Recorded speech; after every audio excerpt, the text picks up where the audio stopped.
Est-ce que ça vous est déjà arrivé de vous dire « je pense que j'aimerais ça devenir professeur de yoga » ou encore de vous dire « je me demande pourquoi Maryse est devenue professeure de yoga ». Aujourd'hui, je vous dévoile pourquoi moi je suis devenue professeure de yoga et je vous dis ce n'était pas du tout dans mes plans de devenir un prof de yoga. J'avais un autre métier complètement différent. On regarde ça ensemble, je pense que ça va vous intéresser.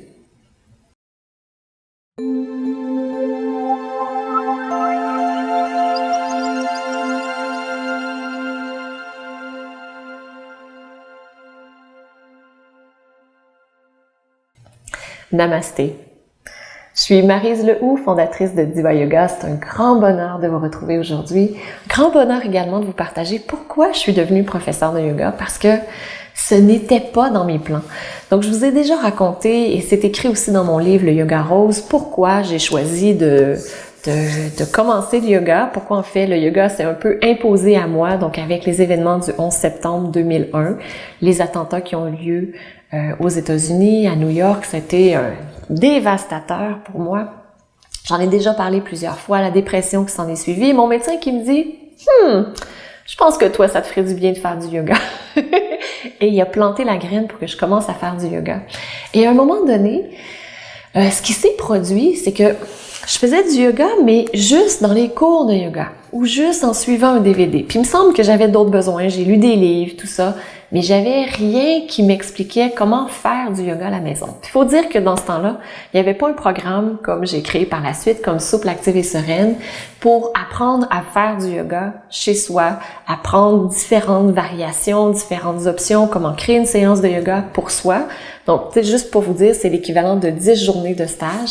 Ça n'existait pas, moi. L'Internet n'était pas développé vraiment à ce moment-là. Et j'étais l'une des premières, si c'est pas la première, francophone dans le domaine du yoga à être sur Internet. Donc vraiment, il n'y a rien qui existait. Et j'avais des livres. Puis là, ce que j'ai fait, c'est que je suis allée à un moment donné à un centre de yoga qui donnait de la formation pour devenir prof de yoga.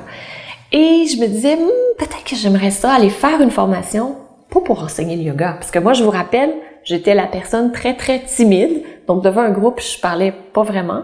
Et je parlais quand il y avait une autre personne, peut-être 2 autres personnes, pas vraiment plus. Donc, j'étais très timide et je n'étais pas une enseignante, j'étais pas une formatrice, moi j'étais une comptable. C'est ça que j'étais. J'étais une comptable en congé sans solde pour être à la maison avec les enfants. Donc, ça avait aucun lien avec le yoga. Mais j'avais ce désir en dedans de moi d'approfondir le yoga pour moi, parce que c'était vraiment quelque chose qui me tenait à cœur. Puis, je suis allée à ce centre de yoga et c'était les mêmes postures et on faisait, par exemple, l'équilibre sur la tête tout de suite après la salutation au soleil. Qu'on soit débutant, qu'on soit expérimenté, on faisait l'équilibre sur la tête. Et ce week-end-là, c'était vraiment intéressant parce que je me suis retrouvée avec ma prof de yoga qui était là en même temps que moi. C'était pas prévu, on le savait pas. Et c'est là où j'ai compris que c'était pas une bonne idée de faire l'équilibre sur la tête à ce moment-là parce que j'étais avec un groupe de profs avec qui je pouvais écouter. Et ce que j'ai fait, c'est que j'ai regardé quelles étaient les options pour que je puisse me former comme prof, étant donné qu'il n'y avait pas d'option pour apprendre le yoga chez soi, à partir de chez soi, sans suivre quelqu'un, ce que quelqu'un nous disait. Je me suis dit, c'était hyper logique, là. Je me suis dit, si je suis capable d'enseigner à un groupe, je vais être capable de m'enseigner à moi, n'est-ce pas? Donc, j'ai trouvé une école qui est la même école que ma professeure de yoga, l'école de yoga Kripalu. Et ce que c'était 1 mois intensif. Donc, on arrivait, je pense que c'était le 1er juin, puis on repartait à la fin du mois. Et au début, on n'était pas prof de yoga et à la fin, on l'était. Et là, j'ai commencé ma formation. C'était quand même assez intense. Là, ça a commencé à 6 heures le matin, puis la moitié du temps, ça finissait à 6 heures et l'autre moitié, ça finissait à 9 heures. Donc, quand même très intense comme formation. Et ce que j'ai découvert à travers tout ça, on a vu l'aspect philosophique, l'aspect des postures, l'aspect énergétique, les pratiques. J'ai adoré. Et là, arrivait la partie de pratique d'enseignement. Et là, j'étais tellement nerveuse parce que je vous jure, je parlais devant 3 personnes. On me suivait moi. J'étais tellement pas à l'aise dans ce rôle de professeur. Je me disais, comment je vais faire? Et après la première pratique d'enseignement, ce qu'on fait dans la tradition Kripalu, c'est qu'on demande qu'est-ce que tu as aimé de ton expérience? Et là, moi, j'étais... Puis c'était en anglais en plus. Donc, j'ai dit, I did it! Ce que j'ai aimé de mon expérience, c'est que je l'ai fait. Puis là, pour moi, c'était une grande révélation. Waouh, je l'ai fait. Puis ils m'ont demandé, oui, mais encore plus, qu'est-ce que tu as aimé plus encore que ça? I did it in English! Je l'ai fait en anglais. Donc, pour moi, c'était, waouh, c'est extraordinaire. Je l'ai fait et je l'ai fait en anglais. Donc, et c'est là qu'a commencé la piqûre de l'enseignement, parce que je me suis rendu compte les bienfaits que ça apportait aux étudiants que j'avais devant moi, mais aussi ce que ça m'apportait comme bienfait, parce que j'étais pas là juste pour moi, j'étais là pour eux leur enseigner. Puis on avait d'autres pratiques d'enseignement aussi, puis c'est rendu aux 2/3 de la formation où je me suis... En dedans de moi, là, c'était tellement puissant. Je me disais, tout ce que... Merci Léa de me soutenir. Ici, Léa vient faire un petit coucou. Je vais vous la montrer. Et je me disais, c'est tellement puissant ce que j'apprends. Je peux pas garder ça juste pour moi parce que juste avant, j'étais crudivore. Ben, pendant ce temps-là, j'étais crudivore. J'étais de l'alimentation vivante. Je l'ai fait pendant 3 ans de temps complet. Et tout ce que j'avais appris au tout début, j'en ai oublié une grande partie. Donc, je me disais, je veux pas faire la même chose avec le yoga. Donc, je veux le transmettre parce que c'est de cette façon, c'est lorsqu'on enseigne qu'on retient le plus de choses.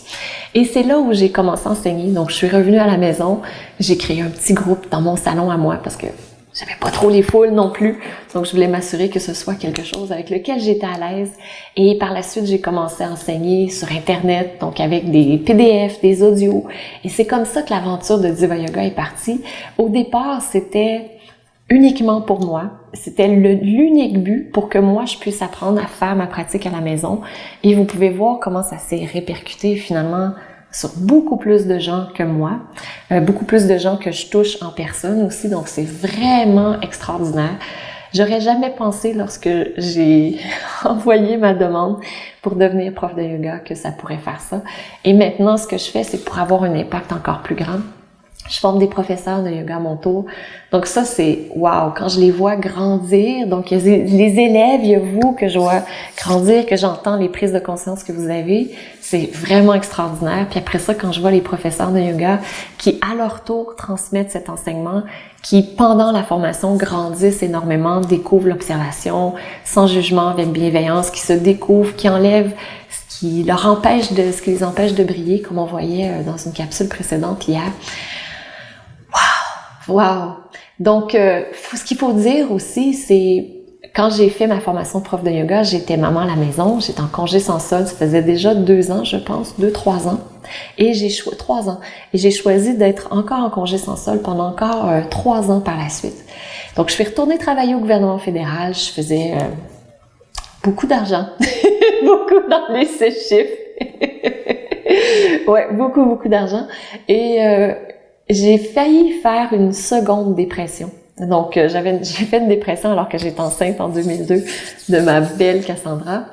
Et comme je l'avais déjà vécu, que j'ai maintenant une conscience qui est plus élevée, je sentais cette déconnexion entre ce que je faisais, parce que mon travail à temps plein, là où je mettais toutes mes énergies, était pour être, attachez-vous bien, pour être gestionnaire des contrôles internes du système financier. Donc, un système financier qui fait des paiements de plusieurs millions de dollars. Donc, moi, j'étais responsable, j'étais la gestionnaire pour s'assurer que les contrôles internes étaient mis en place. Donc, je travaillais avec des équipes de vérification externes.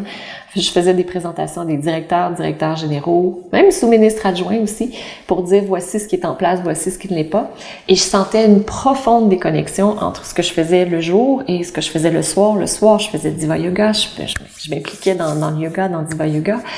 Et je me disais, mais ça n'a pas de sens. Je peux pas continuer comme ça pendant encore tout ce temps-là.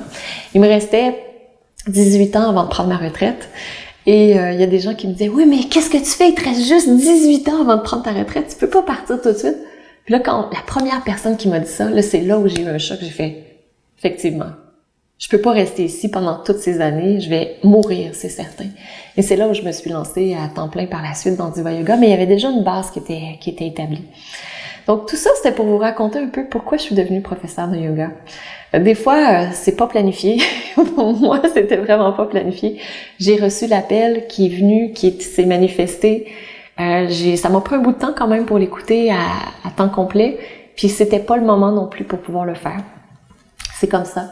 Et lorsque je l'écoutais, je suis vraiment contente qu'on soit là ensemble et que je puisse vous accompagner à vivre dans la santé, la sérénité, l'amour, que vous découvriez l'amour qui existe en dedans de vous, que vous osiez cultiver tout cet amour que vous avez pour vous-même, qui est là, qui est toujours là en fait. Je pense que c'est l'un des grands apprentissages du yoga. Ce qu'on cherche à l'intérieur, à l'extérieur, est toujours à l'intérieur de soi. C'est toujours là. Et quand on enlève, je sais pas moi, les mauvaises herbes, quand on enlève les objets qui camouflent ce qui est déjà là, les relations, peu importe, tout est déjà à l'intérieur de soi. C'est un cadeau, c'est un trésor. Et c'est pour ça que j'ai envie de partager autant le yoga, parce que vous avez ce trésor à l'intérieur de vous. Donc, je me sens extrêmement privilégiée d'être votre professeur de yoga ou l'un de vos professeurs de yoga. Un grand merci pour cette confiance. Donc voilà, c'est ça. C'est l'histoire de comment j'ai fait pour devenir professeur de yoga et ce que je fais maintenant pour que ça puisse prendre encore plus d'ampleur, parce que ce que j'ai reçu, ça a une valeur inestimable. Donc, une valeur spirituelle inestimable. Vraiment, là. Ouais. Donc, je vous souhaite une magnifique journée. Je vous invite, comme à l'habitude, à vous abonner, à partager. Si vous pensez qu'il y a quelqu'un dans votre entourage qui pourrait être intéressé à devenir professeur de yoga, partagez-lui cette vidéo pour qu'il apprenne à me connaître et pour voir peut-être s'il pourrait être intéressé à être formé par moi. Peut-être que c'est vous aussi qui seriez intéressé. Et des fois, comme moi, peut-être que pour vous aussi, ça sera comme ça. Vous commencez pour votre développement personnel et vous avez la piqûre à un moment donné. Qui sait? Il faut laisser les choses toutes s'ouvrir au moment où elles ont besoin de s'ouvrir. Donc, je vous le répète, je vous souhaite une magnifique journée. Je vous embrasse et on va se retrouver demain. Namasté.